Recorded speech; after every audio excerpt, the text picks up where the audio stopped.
Est-ce que vous connaissez l'énergie du désespoir?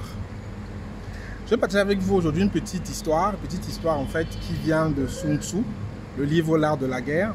Il y a justement une stratégie qui est expliquée dedans par le général de guerre qui a inspiré ce livre-là, où il y a plusieurs stratégies de guerre qu'il a appliquées à l'époque de la Chine ancienne pour avoir plusieurs réussites dans ses campagnes militaires. Et il y a certaines de ces stratégies-là qu'on trouve encore aujourd'hui.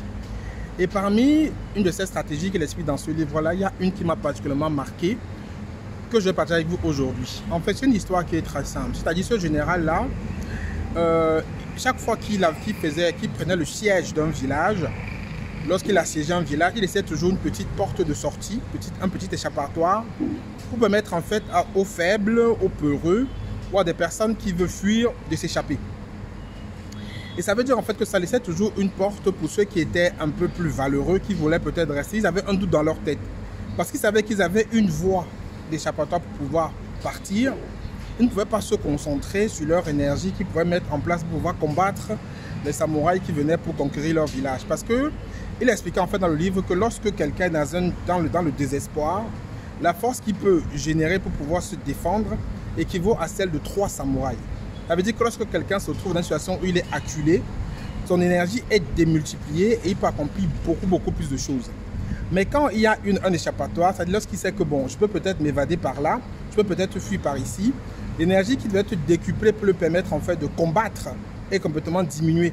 Parce qu'il va voir les faibles qui vont fuir, il va voir les peureux qui vont s'échapper, et ça va s'émettre un doute dans sa tête, et ce doute-là va forcément baisser son énergie.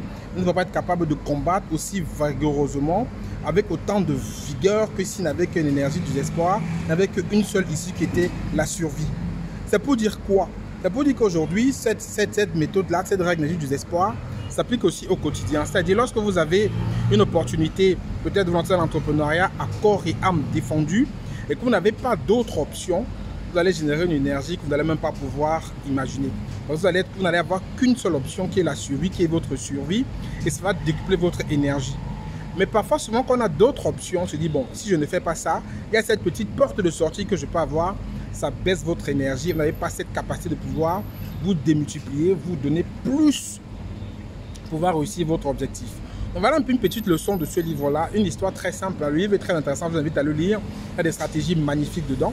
Et voilà une stratégie dont on en parle, c'est effectivement ça, c'est-à-dire comment est-ce que l'énergie du désespoir pour permettre de multiplier votre puissance, permettre de vous rendre plus performant, pouvoir arriver. Et cette stratégie-là qu'il explique dans ce livre-là, je pense s'applique encore aujourd'hui. Donc voilà un peu ce que je partage avec vous. Il y a plusieurs autres anecdotes dans ce livre-là. Et lisez-le, vous allez voir qu'il est très intéressant pour vous. À très bientôt. Ciao, ciao.